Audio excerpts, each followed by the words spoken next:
All right, we're back here on the Ari Louis Show here on Israel National Radio, Root Sheva, and the show is syndicated as the Messiah Hour on YouTube. You can go to YouTube and type in Messiah Hour with Ari Louis and subscribe to the YouTube channel. It is free to do so. We're talking hockey with Yossi G and get an idea of some things going on in the NHL. Let's talk a bit about Tampa Bay because they're right behind Montreal in the Atlantic Division. Pretty good streak right now. They've won 7 of their last 10. They won 4 in a row. So is that real? Is that legitimate that Tampa Bay Lightning are hot right now? Oh, yeah, definitely is real down in Tampa. It's not just the weather. Steve Yzerman is really the GM. He's giving other GMs throughout the league a run for their money with some of the moves that he's been pulling off the last couple of years. This is a guy who comes to play, and he comes to play, and he comes to win big. And what he's been able to do in Tampa without truly dismantling the core players that they've had has been just short of wondersome. It's a beautiful thing if you're a hockey fan to watch how Yzerman wheels and deals with the players that he has. Nobody's untouchable, and he proved that with the Marty St. Louis trade to the New York Rangers last year. But he still has the core of players that will keep bringing their fans back to the building night in and night out, and also give his team the best opportunity to win game in and game out. The Tampa Bay Lightning are real. They're here to play, and they're in the immediate future in the NHL are here to stay. All right, let's move over to the Metropolitan Division in the Eastern Conference. Let's talk about Pittsburgh because Pittsburgh really blew it against the Rangers. 3-1 lead, looked like they were going to shut the door, and Lundqvist was unstoppable. But still, I wondered how they were going to come back this year after that meltdown, and they're doing pretty good. Third place in their division, and they 66 games through. They're doing all right. What do you think about them long term going into the postseason? The issue with the Penguins, outside of the 1 year where they won the Cup, has been of late. That was in 2009 with Sidney Crosby. Since he was drafted by the team, it's always been their mental makeup, and they've been a team that has constantly been berated as that being of lacking of mental fortitude, of being able to overcome the emotions and really be able to bring it when it comes playoff hockey. There's been all these high expectations of the Penguins going into the season. They perform very well in the regular season, but when push comes to shove, when the real games count, they have fallen short many, many times. And this year is again one of those tricky seasons because it could be argued to say that they're slightly in transition because they don't have all the players that they've had in the past, those top gun, top tier shooters that they've had in the past, but they're still the Pittsburgh Penguins, and they're still performing at a high level. But you bring up a wonderful example with the game against the Rangers where they were up 3-1 and lost 5-3 at the end when all was said and done. The Rangers storming back in the third period to win. It really does make you think, again, year in, year out, this is the type of a team who has had these mental breakdowns, who has not been able to play every single night where everybody believes their abilities are at that level. And if this is something that could happen in the regular season, and granted it was only one game, but it just goes to show that I don't think, in my opinion, that the Penguins have really learned their lesson. And I really have a big question mark on them when it comes to the postseason. They will play well. Don't doubt that. They are always in it until obviously they're out. It's kind of like Brazil in the World Cup, tournament. But I won't be shocked when they get knocked out in an early round playoff matchup. All right, let's head over to the Western Conference. I want to talk about Anaheim because last year in the Western Conference postseason, I believe they were the number 1 seed, but they did not get a lot of respect, and they were not picked to go very far. They're first in the Pacific. They're having a very strong regular season. Is it possible that, again, they won't get respect going into the postseason? Definitely possible, even though they have a really, really good coach. Bruce Boudreau, he used to coach down in Washington with the Capitals, and Alexander Ovechkin before he got ran out of town for making the playoffs, mind you, every single year he was there. Still, I don't think the Anaheim the Anaheim Ducks are going to get any sort of respect in California when you consider some of the, their team right across the freeway over there. The Kings won the final, the Cup final last year, but also they're not that sexy of a team. I mean, you have guys who can play. Corey Perry can play. You have those players on that squad who can bring it every night, but they're not that sexy, hot, awesome team that, that media pundits are going to say, hey, that's my team. They come to play, they play well, they perform, they kind of do their job. And you know what happens when you do your job? You usually win. That's not very sexy. It's not very awesome to pick a team like that. A lot of people like to look for that dark horse, like to look for the team that nobody else is looking for, and kind of overanalyze sometimes and overthink the situation a little too much. And the team that does fall by the wayside more often than not is those Ducks. Yeah, and I was frustrated because I was analyzing the NHL playoffs last year, and it was tough to see Anaheim not get the respect, but he makes a good point of why that is. Let's talk about the St. Louis Blues.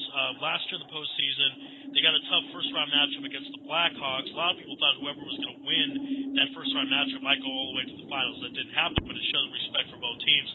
Talk about the St. Louis Blues this season. Well, what the St. Louis Blues have done is just continue to play well, and really people outside of St. Louis don't really know about the Blues, even though they've had really good seasons. It's a team, it's a smaller market, and people are just not really that interested in the Blues outside of greater St. Louis area. So when you look at a team that doesn't really have any big names outside of a guy like T.J. Oshie, who made his name in the Olympics, there really isn't any reason for other people outside of the greater St. Louis area, that media market, to really say, hey, let's check them out. And when that happens, it's unfortunate, but that's part and parcel of the reason why nobody really cares about them. All right, again, this is the Ari Louis Show here on Israel National Radio, Route Sheva. The show is syndicated as a Messiah Hour on YouTube. You can go to YouTube and type in Messiah Hour with Ari Louis and subscribe to the YouTube channel. It is free to do so.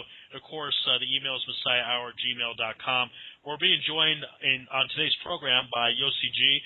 Of course, he is the host of the Yossi Day and Brent Show. You can find that on 1490 WBCB and WBCB1490.com. And that show is Thursday night from 10 p.m. to midnight. Yossi G, let's talk about the Blackhawks, because the Blackhawks, a break here, a break there, they would have been in the NHL Finals. The tough series against the LA Kings, obviously, in the Western Conference Finals. The Blackhawks right now third in the Central. Talk about them this season. Well, the Blackhawks really do something very well, and that is they play consistently well. I think when you take a look at in the West, now that they've had an NHL realignment in a sense where now the Red Wings are in the Eastern Conference, I think the Blackhawks will be that team that takes over the mantle of the Red Wings of consistency, professionalism, and success in the West going forward. This is a team that has a young core. Patrick Kane, Patrick Sharp, and these are guys who can play every day, who prove that they have the wherewithal and ability to really play on top of, their heads, so to speak, every single game, and they have the hardware to prove it. They've won the Stanley Cup final. They've done it. They've been there, and that's their third big deal. Like I said, right now, regular season, it's a marathon. Come playoff time, that's the sprint, and that's where everybody makes the big bucks. Yeah, indeed. I mean, that's one of the themes we're really harping today about how the playoffs are this tight window, and when you see which teams excel and which teams don't make the grade. Let's go to the Minnesota Wild. They were an 8 seed last year, kind of one of those things where they were just happy to be there, but they were able to show some type of presence, and they so far fourth place in the Central Division. Outside chance to make it. Right now, I think the season ended, they make the playoffs, but they're going to be a borderline team just like they were last year. So talk about the Wild's chances. They're going to be a long shot, but should someone consider them a dark horse long shot? Definitely, you could consider them dark horse. They have some players on the team. A guy like Zach Parise, who has consistently been, when he was with the Devils, he was a really, really good player. And, just what he can bring to the Minnesota Wild and what he brings is something that they haven't had for a long time. And now that he's there and he's helping to steer that ship, it definitely allows for the Wild to concentrate and focus on just their overall game. And the fact that they're on the cusp in the Western Conference, always a tough conference to make the postseason, is definitely something that really speaks to volumes of how they conduct themselves. They try to do the best in a market where is relative, considered a smaller market team, and they try to do their best and they try to be as successful as possible. And the fact that they're still in it, they have a puncher's chance at making the postseason. And then again, look at what happened with the Kings. It's not the first time that a team with the 8th seed went all the way to win the Cup final. It's all about catching fire at the right moment, striking luck, if you may, riding that wave. And for a team like the Wild, they're certainly built for that type of a run.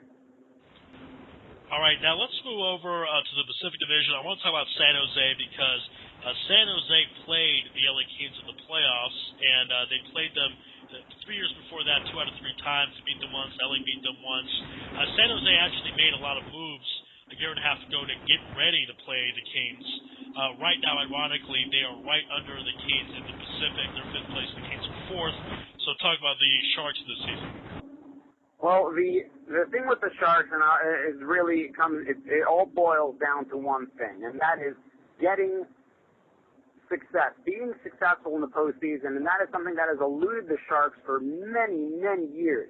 This is a team that has been at or near the top of the NHL for regular season, year in, year out, and comes playoffs, the wheels just fall off. It just seems like they don't know how to win when the pressure is the highest and the boiling points are at their strongest.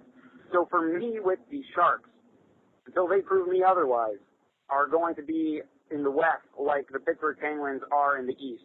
To a degree, because the Penguins have won a cup, the Sharks have barely won anything. So until they change their fortunes and actually show and prove to me that they can win when the games matter the most, I'm not that scared of the Sharks. All right, again, this is the Ari Louis Show on Arut Sheva, Israel National Radio, and the show is syndicated as Messiah Hour on YouTube. You can go to YouTube and type in Messiah Hour with Ari Louis and subscribe to the YouTube channel. It is free to do so. Now, a team, it's amazing, we've done this interview, haven't talked about them, really a surprise in my opinion, Nashville. First place in the Central, 68 games played, they have 42 wins. Their record, 42 wins, is tied with Anaheim in the West, and Anaheim even has one more loss.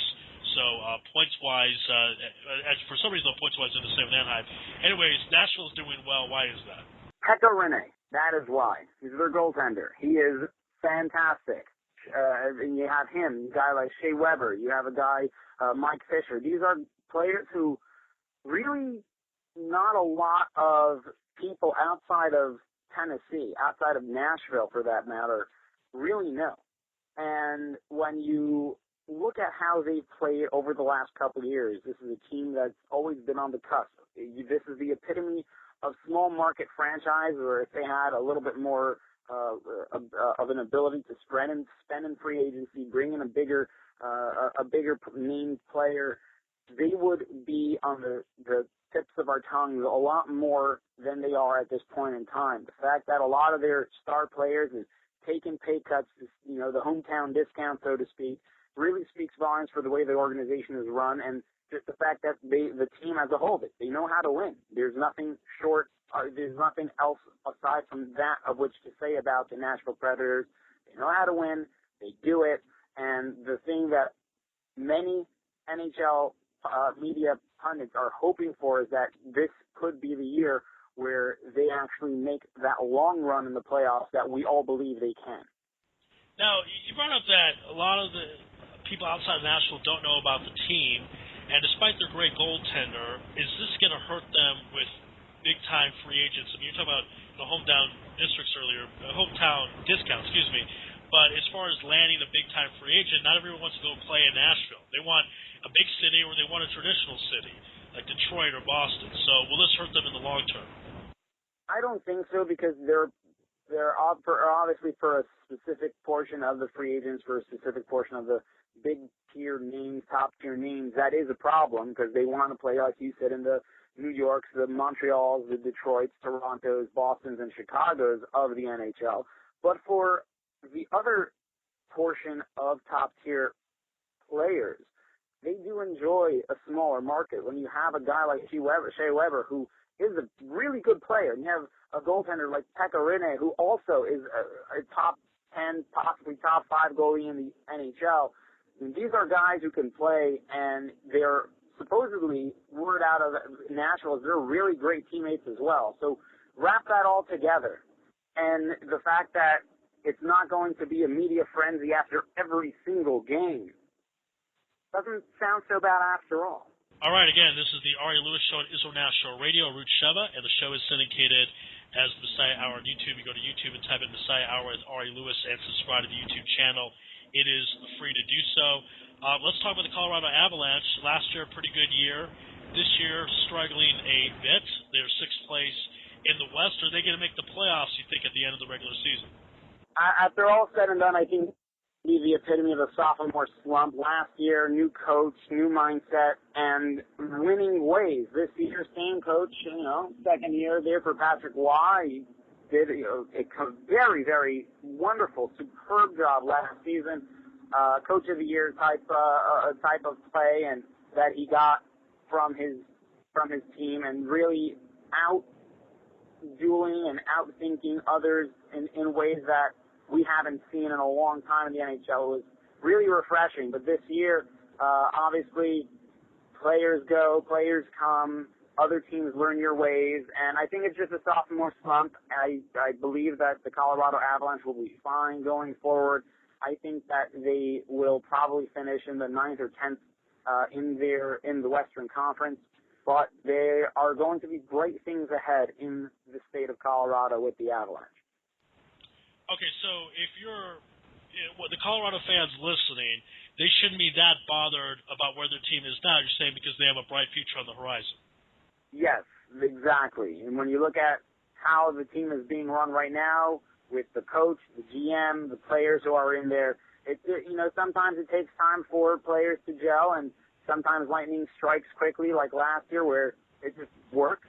And sometimes it takes a little longer. And this year, again, it's a sophomore slump. Gabriel Landeskog, he is going to be the key cog for that team going forward. The youngest captain in the NHL, a really, really good player, fun guy to talk to.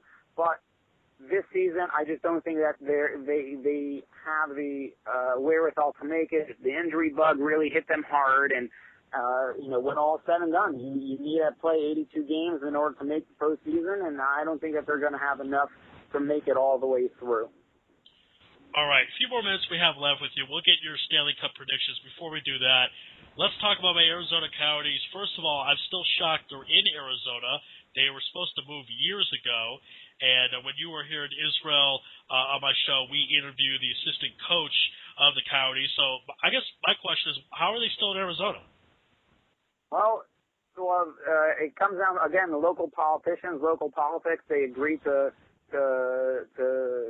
various bonds and working with the arena and selling the team, and they made it work. And it's good for the state of Arizona. It's good for obviously the city of Glendale, but it would be nicer if the Coyotes were still playing in Phoenix, because that's really where the fans are. I mean, how many times is a fan going to say to themselves, okay, I'm cool with going ahead and spending all that money to go to a game, and now I have to go drive 45 minutes.